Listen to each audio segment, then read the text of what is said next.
오늘 말씀은 고린도전서 2장 1절부터 5절까지의 말씀입니다.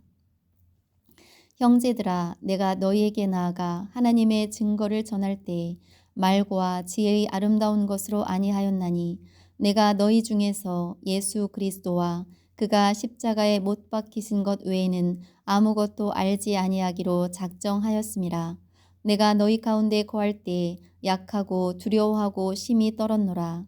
내 말과 내 전도함이 설득력 있는 지혜의 말로 하지 아니하고 다만 성령의 나타나심과 능력으로 하여 너희 믿음이 사람의 지혜에 있지 아니하고 다만 하나님의 능력에 있게 하려 하였노라. 아멘. 오늘 말씀의 제목은 복음과 성령의 능력입니다. 며칠 전에 집에 들어가는데 현관문에 한전에서 붙인 알림 공고문이 있더라고요. 전기가 어느 날 어느 때에 2시간 동안 공급되지 않는다라는 공고문이었어요. 시설 정비를 위해서 불가피하게 공사를 해야 한다는 그런 내용이었죠. 지역의 주민에게 꼭 전해져야 하는 소식이기에 일일이 집집마다 문에 다 붙여 놓았을 거예요. 한 집이라도 빼놓으면 안 되니까 아주 중요한 내용이기 때문에 전단지를 만들고 사람의 손길을 통해서 다 알렸을 것입니다. 우리의 인생에 있어서 반드시 꼭 들어야 하고 전해져야 하는 소식이 있다면 무엇이겠습니까? 세상의 어떤 것보다도 소중한 생명에 관한 내용이에요. 그것은 바로 복음이라고 말할 수 있습니다. 오늘 본문 고린도전서 2장 1절의 말씀을 다시 읽어보겠습니다. 형제들아, 내가 너희에게 나아가 하나님의 증거를 전할 때 말과 지혜의 아름다운 것으로 아니하였나니. 아멘. 사도 바울은 고린도 교회에 반드시 들어야 할 복음을 전했습니다. 형제들아, 내가 너희에게 나아가 하나님의 증거를 전할 때에 하나님의 증거, 곧 복음을 전했다는 거예요. 바울은 일평생 복음 전하는 일을 위해서 살았습니다. 아주 많은 나라들을 오고 가면서 복음을 전하고 믿는 성도들과 교회를 세우고 또 처음에 전한 그런 복음으로 성도들이 견고하게 서도록 다시 그 교회를 방문하거나 편지를 썼습니다. 왜 바울은 이토록 복음에 대한 열정이 있었을까? 바울은 예수님으로부터 이방인을 위한 사도로 부르심을 받았기 때문입니다. 이방인들에게 복음을 전하는 사명을 받은 거예요. 자기 민족이 아닌 다른 민족들에게 복음을 전하는 사명. 이 사명을 감당하기 위해서 온갖 어려움을 다 이겨낸 것입니다. 오늘 본문의 배경이 되는 고린도 교회, 이 교회도 역시 이방 민족이에요. 바울은 예수님의 명령을 따라 많은 나라들을 다니면서 복음을 이렇게 전했습니다. 예수님은 부활하신 후에 승천하시기 전에 제자들에게 말씀하셨어요. 마가복음 16장 15절 16절 또 이르시되 너희는 온 천하에 다니며 만민에게 복음을 전파하라. 믿고 세례를 받는 사람은 구원을 얻을 것이요 믿지 않는 사람은 정죄를 받으리라. 아멘. 온 천하에 다니며 만민에게 복음을 전파하라. 이 명령은 당시의 제자들에게 하신 말씀이지만 오늘날 믿는 모든 성도들에게도 하신 말씀입니다. 제자들이 이 말씀을 듣고 흩어져서 복음을 전했고 그 후손들이 또 전하고 또 전하고 계속 이어져 왔기 때문에 오늘 우리에게도 이 복음이 전해진 거예요. 복음을 전하는 것은 해도 되고 안 해도 되는 것이 아니라 주님의 명령입니다. 명령은 반드시 해야 되는 거잖아요. 복음 전파는 반드시 해야만 하는 주님의 명령인 것입니다. 그 명령을 따라 저는 설교를 통해 복음을 전하고 있고 또 사람들과의 관계 속에서 복음을 전하고 있습니다. 이토록 복음 전하는 것을 왜 명령하셨는가? 이것은 바로 믿게 하려는 거예요. 하나님은 우리가 복음을 듣고 믿어 하나님의 자녀로 살기를 원하십니다. 그런데 믿음을 갖기 위해서는 반드시 복음이 필요한 거예요. 믿음은 들음에서 나는 거예요. 로마서 10장 17절의 말씀. 그러므로 믿음은 들음에서 나며 들음은 그리스도의 말씀으로 말미암았느니라. 아멘. 교회 다니는 사람들이 예수님을 믿어야 구원받아 이렇게 말을 많이 하는데 예수님이 어떤 분인지 무엇을 믿어야 하는지 많은 사람들이 잘 모르고 있습니다. 그래서 들어야 되는 거예요. 무엇을 들어야 하느냐? 그리스도의 말씀이에요. 예수님에 대한 이야기, 이 말씀을 들어야만 하는 거죠. 듣지 않고 그리스도에 대해서 알지 못하면서 믿는다고 하는 것, 이것은 믿음이 아닙니다. 고넬료라는 사람의 가정이 구원받은 일이 성경에 기록되어 있습니다. 사도행전 11장 14절의 말씀, 그가 너와 내 온 집이 구원받을 말씀을 내게 이르리라 함을 보았다 하거늘. 베드로 사도를 고넬료 가정에 보내서 말씀을 전할 것이다. 그런데 그 말씀은 구원받을 말씀이라는 거죠. 내게 이르리라. 복음을 말하는 거예요. 베드로도 하나님의 인도하심을 따라 고넬료의 집에 갔습니다. 고넬료는 베드로를 만나자마자 이런 이야기를 해요. 사도행전 10장 33절의 말씀, 내가 곧 당신에게 사람을 보내었는데 오셨으니 잘하였나이다. 이제 우리는 주께서 당신에게 명하신 모든 것을 듣고자 하여 다 하나님 앞에 있나이다. 아멘. 듣고자 하여, 듣고자 하나님 앞에 있다고 말합니다. 주께서 당신에게 명하신 모든 것, 이것은 복음이에요. 복음을 들으려고 고넬료의 온 가족들과 친척들이 모였습니다. 들어야 하는 이유는 들어야 믿을 수 있기 때문이에요. 전도를 하다 보면 들으려고 하는 사람이 있는가 하면 듣지 않으려고 하는 사람이 있습니다. 들으려고 하는 사람보다는 듣지 않으려고 하는 사람이 더 많죠. 어떤 사람은 이 세상에서 예수 이야기가 제일 싫다고 하는 거예요. 반드시 들어야 하는 이 복음이 제일 싫다고 거부하는 것입니다.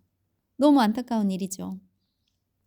베드로는 자기 민족이 아닌 사람들에게 복음이 전해지고 믿게 되는 것을 거부하던 사람이에요. 그 당시에는 자기 민족만 구원의 대상이 된다고 생각하는 것이 유대인들의 생각이었습니다. 그런데 주님의 인도하심을 따라 이방인인 고넬료의 집에 가서 복음을 전했더니 그들이 믿는 거예요.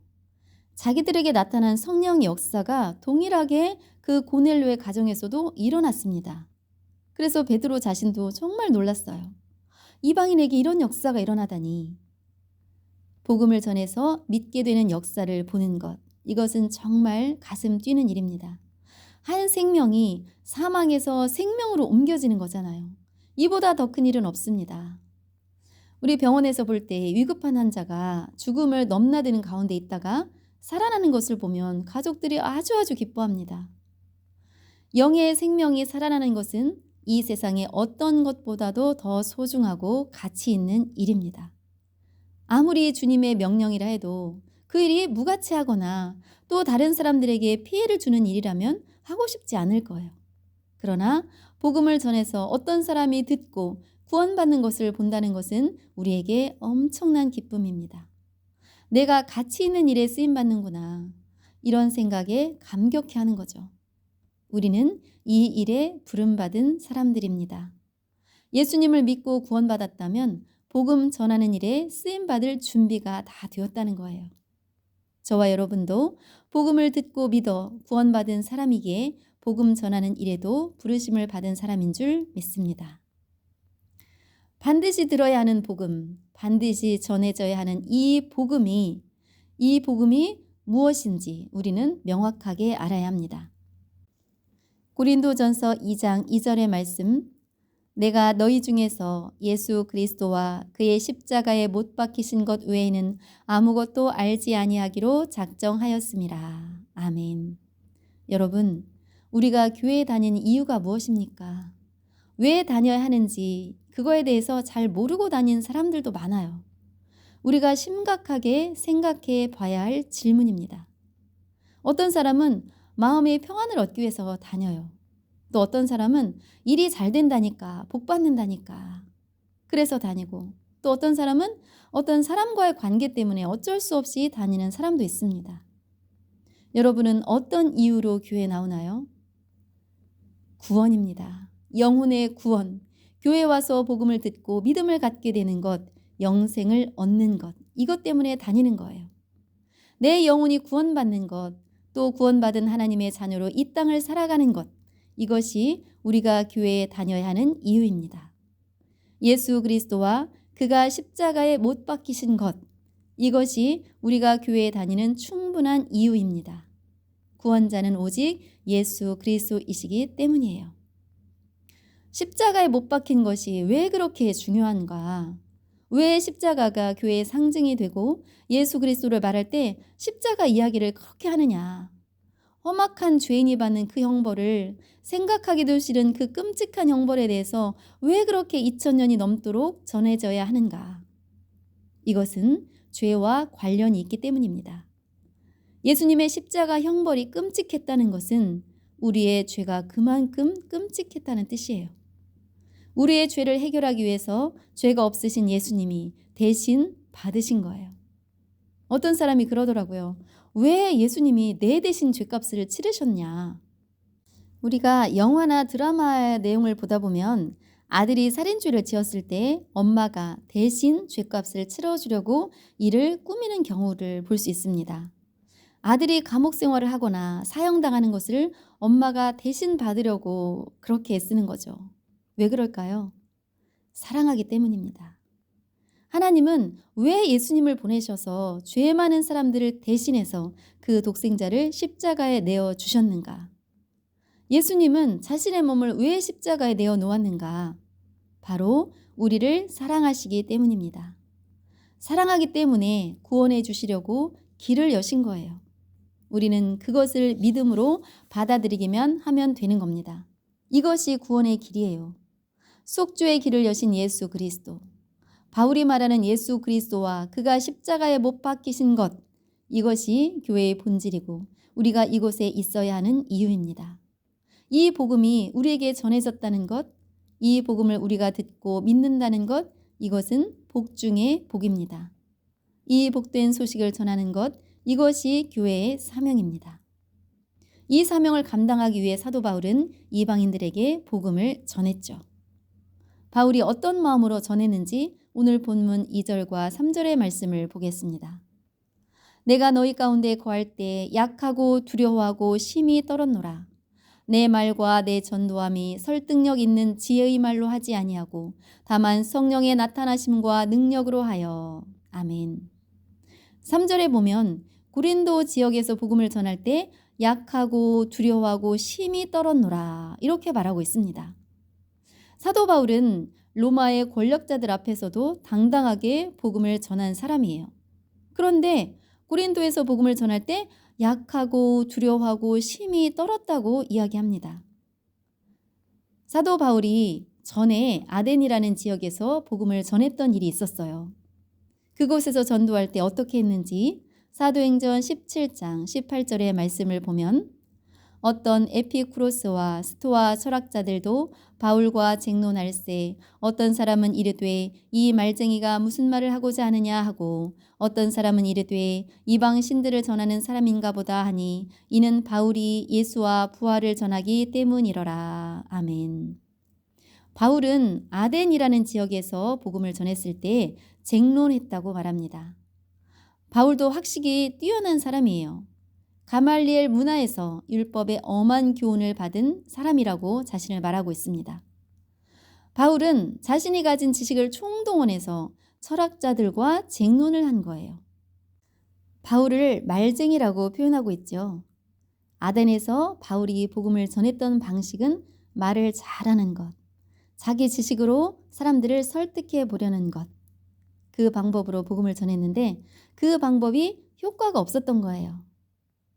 전도를 하다 보면 이단들을 만나게 됩니다.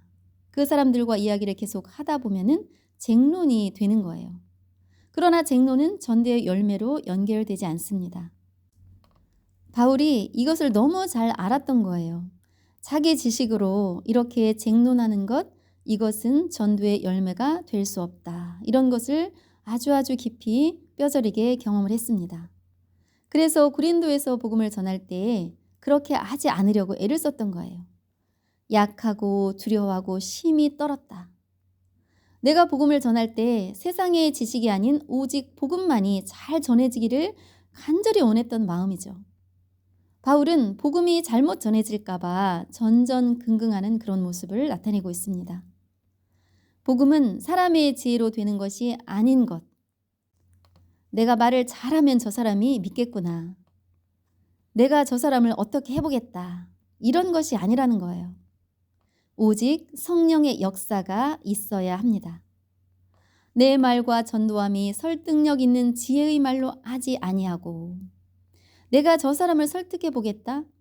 바울이 아덴에서 그렇게 했었을 때 성과가 없었던 것을 떠올리고 고린도에서 전할 때는 그렇게 하지 않으려고 노력했습니다. 여러분, 우리는 복음을 전할 뿐입니다.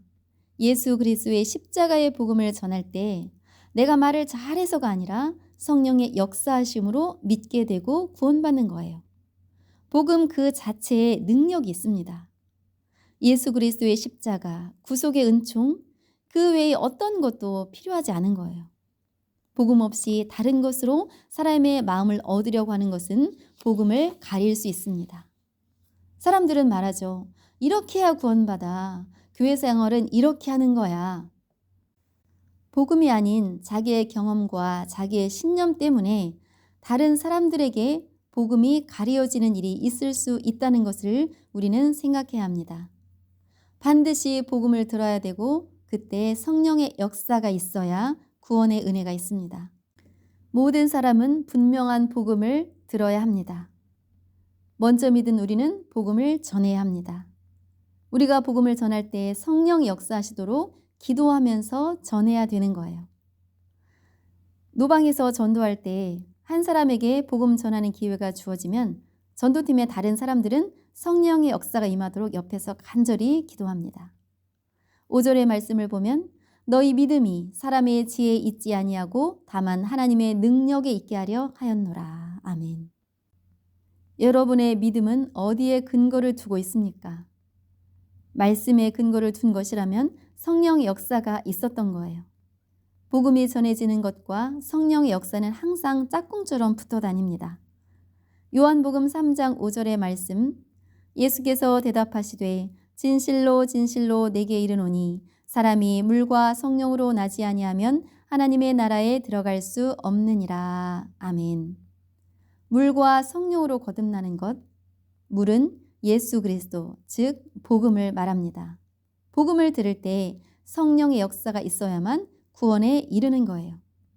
우리 교회에서 다음 주에 초청주일 예배를 드립니다. 저는 그때 복음을 전할 거예요. 이 일에 우리는 기도해야 합니다. 복음을 전할 때 성령의 역사가 있기를 간절히 기도해야 합니다. 성령께서 듣는 모든 이들에게 임하셔서 은혜로 값없이 주시는 영생을 다 얻을 수 있도록 우리는 힘써 기도해야 합니다. 제가 말씀을 준비할 때 복음을 가리는 그 어떤 것도 말하지 않고 오직 영생의 약속인 복음만을 말하게 해달라고 우리 간절히 함께 기도해야 합니다. 그 말씀을 듣는 모든 이들에게 성령의 역사가 임하시기를 기도합시다. 이것이 교회의 사명이요 우리의 사명인 줄 믿습니다. 남은 한 주 동안 믿음으로 우리 함께 기도합시다. 복음을 듣는 사람들에게 오직 하나님의 능력에 의한 믿음 주시기를 간절히 기도하는 한 주간이 되었으면 좋겠습니다.